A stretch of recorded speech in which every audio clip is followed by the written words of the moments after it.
For the past 7 decades, since partition and independence, India and Pakistan have been enemies. It's been a history of bloodshed, 4 wars, countless raids, bomb attacks, assassinations, and more recently, the looming spectre of nuclear annihilation. As the two countries prepare to celebrate their 70th birthdays, I'll ask 2 former foreign ministers from India and Pakistan whether their nations can ever be friends. An upfront special.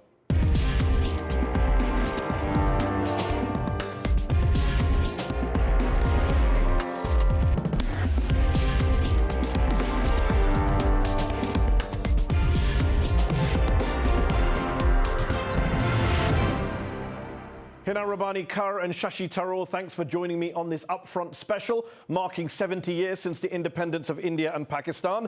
You're both former ministers in your respective countries' foreign ministries, but you're not in government anymore, and I hope that will mean that you can both speak a bit more freely today about this most controversial of issues, how to resolve the conflict between India and Pakistan, your two countries, enemies for so long. Shashi Tharoor, I want to begin with you. Given everything that's happened since independence in 1947, the wars, the attacks, the mistrust, the animosity. Given all that, do you think Pakistan and India can ever be friends? You know, I was asked that question by a Pakistani journalist last week, and I said very simply that Indians and Pakistanis can be friends and are friends, and you can see this in any number of places around the world. But when India and Pakistan are at stake, alas, the issues become very different, because I believe the fundamental problem that prevents meaningful friendship is, and I'm being very blunt here, the nature of the Pakistani state. In India, our state has an army. In Pakistan, the army has a state. And the army's desire to continue to control an extraordinary set of resources and privileges, including the largest proportion of any country's GDP on the planet for military expenditure and military-controlled entities, gives it a vested interest in stirring up trouble. So any time that a Pakistani civilian government makes peaceful noises that India is all too keen to reciprocate, immediately the military will ensure that they send across a bunch of terrorists to blow up Indians, and everything goes back to square one. So you sound pessimistic, Shashi. Is it fair to say you're a pessimist then? As long as the military dominates Pakistan, draws the red lines for the civilians, and interferes in the conduct of relations with India, I am a pessimist. Yes. Okay, Hina or a realist. Okay, let's ask Hina Rabbani Kaur. Hina Rabbani Kaur, optimist or pessimist about the future of relations between India and Pakistan 70 years after independence? You see, if you look at the history of India and Pakistan, and if you look at the basket of problems that we inherited from the British, the capital that I'm at least speaking from right now, we have, as 2 countries and 2 people, only added to the basket of problems that we inherited. We did not take out any issues, we only added to it. And one, for instance, Siachen, a major issue, I would argue, India added to the basket. Many others, Pakistan might have added to the basket. And Kashmir remains unresolved. So despite that, why do I say I'm an indefatigable optimist on this? Because there are bigger problems in the world which have been solved through negotiations, through dialogue. And I do want to comment, because you see, it is very interesting and it is very good and it is very fine for you as a host that both Mr. Tharoor and I have actually served in these positions. So we can call, you can talk conjecture and what it seems, and then we can also talk reality. And I would like to talk reality over here. And talking reality, I can sort of tell you that during our tenure, during the tenure of the Pakistan People's Party government, where we normalized the visa regime, improved it substantially, where we normalized trade relations with India after almost like 40 years, we were very keen to actualize the dream of their Prime Minister, Manmohan Singh, to convert Siachen into a mountain of peace. And guess what? We were told back that their military was not going to budge on it, and they have now understood. So whereas in Pakistan, the military historically had a role, and now the democratic dispensation is eagerly taking its space back, I fear that in India, the direction is quite the opposite. Okay. Shashi, how much do you think the conflict between your 2 countries is to do with religious animosity between Hindus and Muslims? Because a lot of people around the world look at India, Pakistan and say it's a war between Hindus and Muslims. What's your response to that view? What about all the Muslims on the Indian side in that case? You know, we had very recently as many Muslims as in Pakistan. I gather their population has been growing a bit faster than ours. So perhaps they're ahead now. But the fact is that if that was so, India would not be a country with the kind of diversity it celebrates. When some Pakistani generals in 1971 foolishly spoke of a jihad against a Hindu unbeliever, they were fighting a country whose army was commanded by a Parsi, whose air force on the northern sector was commanded by a Muslim, whose eastern command that marched into East Pakistan was commanded by a Sikh, and the general who was helicoptered in to negotiate the surrender of the Pakistani forces was Jewish. That's India. It's not a country of one religion or of one kind of people. It's been always a country for everybody. And that's something that I think is worth fighting for, and many of us in India are determined that we shan't lose that. Okay, Hina, you were Pakistan's foreign minister from 2011 to 2013. You're currently a member of your country's largest opposition party. But can I just ask you this? Is it all about Kashmir, or is there something else, some other major unresolved issue or aspect to this 70-year-old conflict that's preventing the thaw in the frosty relations between India and Pakistan, in your view?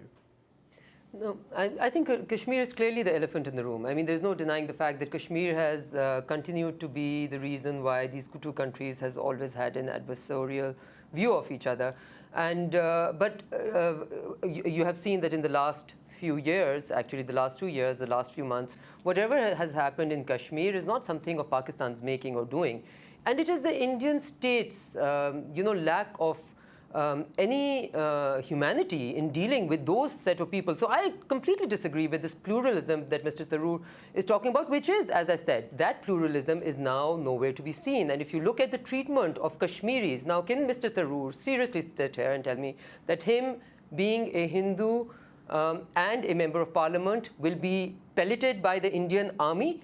You see, when a state starts treating a certain set of people differently, and I'm accepting the fact that in Pakistan we've had extremist mindset. What I'm saying is that we are moving away from it. So I am generally very optimistic about where this country is going, because I think we've seen the worst as far as Pakistan is concerned, and he's absolutely right on some parts of what his argument is.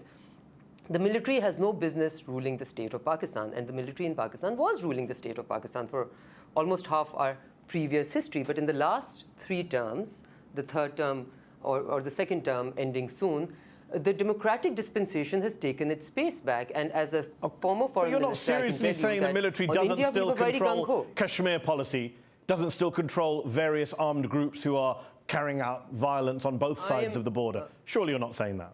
I am saying, I'm surely saying that as far as the military's role in the Kashmir policy is concerned, there's certainly stakeholders because it's a conflict.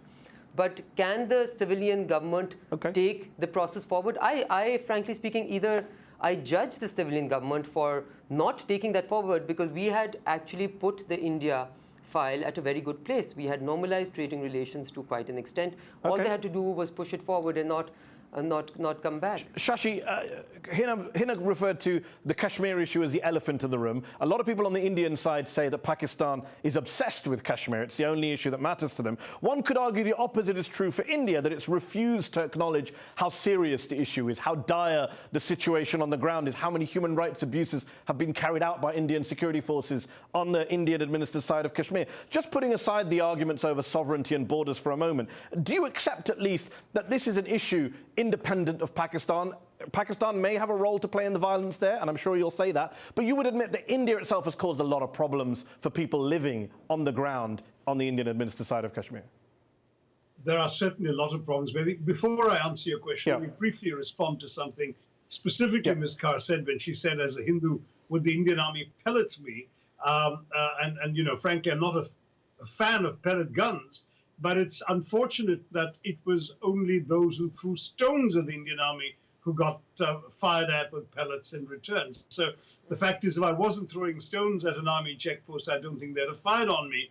And ultimately, the answer to your larger question is not that there aren't problems. I certainly will not deny them. There are a lot of things that I wish, as an Indian Democrat, I could have seen done differently.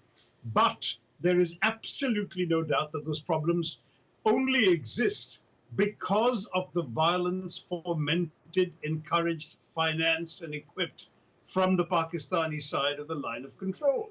There is absolutely no doubt that if it weren't for the militants being sent across, who, for example, targeted assassinations of Kashmiri Pandits were conducted, and 150,000 of them were driven into exile from the only home their families have known for millennia. We've seen an awful lot of nastiness, to which unfortunately the Indian army has felt obliged to respond with comparable use of force. Let's ask Hina Rabbani Kar to respond. The violence on the Indian side of Kashmir, at least, is all to do with Pakistani sponsorship and financing, says Shashi Tharoor. No, again, you see, that's the problem, because no matter what level you have a discussion between an Indian and a Pakistani, they can be ex-foreign ministers and they can be, you know, relatively, I mean, him a historian and a writer, etc., so far exceeds my level of academic excellence. But it will always degenerate into you did this and we did that, right? I could pass on some interesting accounts and good books which were written by Indians, which give a case-by-case account of how the Indian government went wrong, which precedes any violence that even started in Kashmir.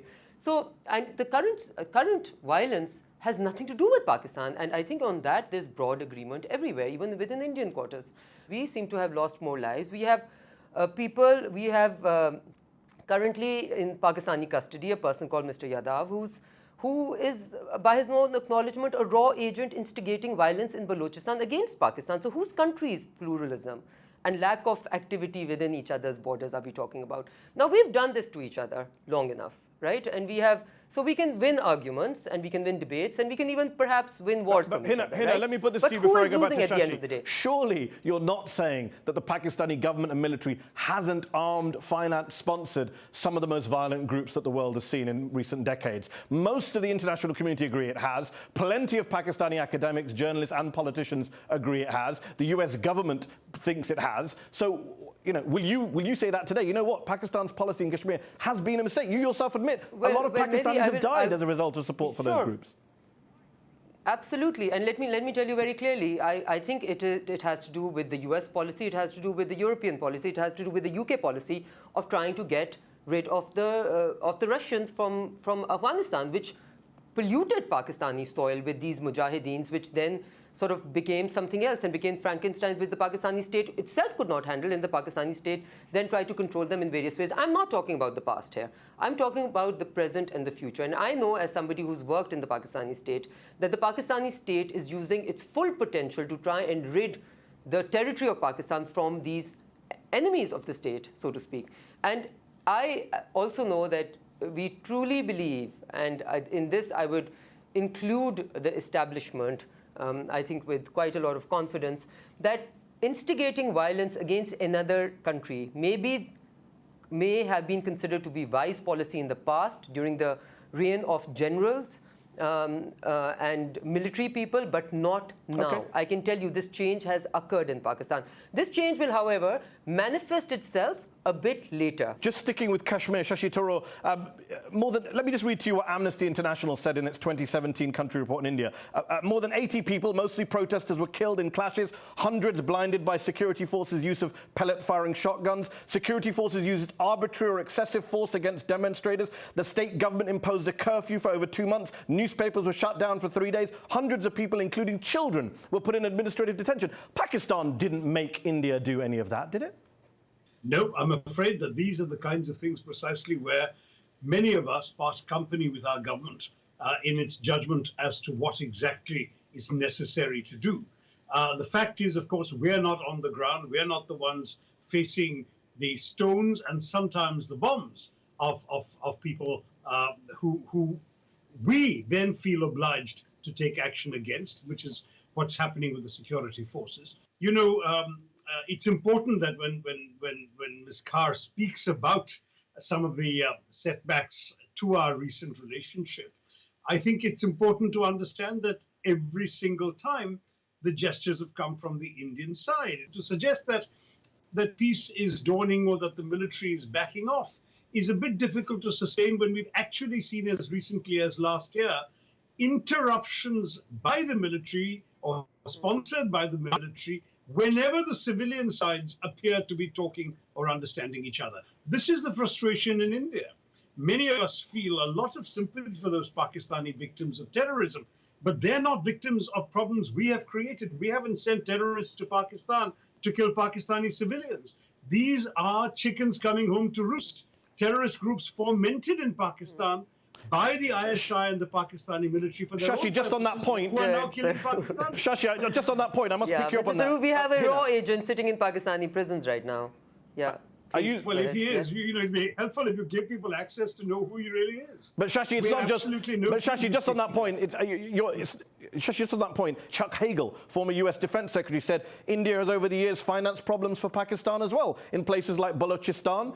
Surely you're not disputing the fact that the Indian intelligence, Indian military, isn't involved in Balochistan, in the Pakistani province of Balochistan. I certainly have no evidence of that, but I can only speak from my own knowledge. Perhaps there are others doing things. Frankly, many of us in India wish we did even a fraction of what the Pakistanis accuse us of doing. But it's just from what I've seen of the Indian government, it's not the Indian way. Okay, Hina Rabbani Khan, gestures-wise, Shashi mentioned gestures. He says all of the gestures have come from the Indian side. Could you point to a gesture the Pakistanis have made that wasn't responded to by the Indians? Okay, the major gesture that we made, trade. For 40 years, we were not giving India the MFN status and normalizing trade relations. In our government, we actually did it, acknowledged it as a demand from the Indian side. So we have taken a major step on that. And Prime Minister Nawaz Sharif, again, no friend of mine, visited India on the inauguration of Mr. Modi on his invitation and was treated rather badly, was not even given a chance to have a presser together. So, you know, it's, again, we always look at each other from our perspective. I think it is really important that we start being people of the subcontinent and start looking at this as a picture which is not you versus me, or he did this to us and we did not. I think both of us, allow me to just say this, both of us, both these countries have done a reasonably good job in fomenting crazy behavior or bad things into each other's countries. We've done a reasonably good job, I acknowledge it. For Mr. Tharoor to sit there and blame it all on Pakistan, I think with ample evidence, and he may not have seen the evidence, I have physically, as a former foreign minister, seen evidence of India's engagement in Pakistan, obviously not good engagement, through Afghanistan. I have seen physical proofs of that, right? So let's stop denying that we have not been trying to harm each other. Let's accept the fact that we've been trying to harm each other to each other's detriment. Okay, well, let me ask Shashi Tharoor this. Is there any future for solving, forget the India-Pakistan conflict, just a specific situation in Kashmir, which is a terrible situation, when India, Pakistan, and the people in Kashmir all seem to be on different pages? India says the status quo, Pakistan says we want a referendum, which India won't allow. The Kashmiris say, some polls suggest Kashmiris don't want to be part of either country. So what hope is there for resolving the situation on the ground there? Well, at the moment, clearly, things are not in a very good place. But I think if the violence can stop and people on every side can just put away the weapons, then only can you talk meaningfully of a long-term peaceful solution that respects the rights of all stakeholders. I'm very, very interested in seeing peaceful relations on the subcontinent. I have deplored the fact that we are the least integrated sub-region in any region in the world in terms of our trade relationships, our human connectivity. It's absurd that India and Pakistan, after millennia of having been together, now have barely $2.5 billion in trade between each other. There's so much we can do. Yet, sadly, Pakistan played a largely obstructive role in South Asian. Do you believe, Shashi, that economics, that trade, investment is a way to build the bridge that hasn't been built over 70 years? Is that enough? Look, I am known in the Indian political context as an advocate of better people-to-people relations, closer relationships across trade, sport, culture, business, and so on with Pakistan. The problem is people like me will never get our way as long as the people making the decisions feel that this is being proposed at a time when Pakistan has malign intentions in sending militant and terrorist groups across the border to do us harm. Shashi, isn't the problem that you said a moment ago we need to stop the violence on all sides? Wouldn't it be more credible if you argued against Indian excess violence and Hina argued against Pakistani military and ISI excess violence? Wouldn't that give you more credibility if you were both arguing on your own sides against the violence on your own sides? No, but if the violence, unfortunately, is provoked by terrorism, I have to stand behind my security forces. I can't. Even when they're raping, women, even when they're sexually assaulting women. No, countless studies show that that's what's going on. We don't. No. I think whatever accusations have been made have been investigated. There have been some court martials, but in a number of cases, what has been blamed on quote unquote Indian security forces in the larger sense involved actually Kashmiri policemen. And so Human Rights Watch and Amnesty and all of those groups are making it up. But, no, I'm not saying that. We're talking about incidents that have happened at various bad places of the conflict. All I'm saying is we are committed to human rights in India, and I genuinely believe that there will be Indian voices raised in favor of human rights. While I agree with you that violations have occurred and may well continue to occur as long as violence persists and the army is on a sort of hair-trigger edge and the security forces are on a hair-trigger edge, and that's not just the army, it's also the armed police, the Central Reserve Police, and the local Kashmiri police, all of whom have been implicated in these incidents. Okay, and Hina, wouldn't it give you more credibility and Pakistani politicians more credibility in the eyes of the Indians if you were all to come out and say, you know what, our policy in Kashmir of supporting these groups has been an absolute disaster. It hasn't helped people on the ground on either sides of the line of control, and it's given us a reputation as a terrorist-sponsoring state.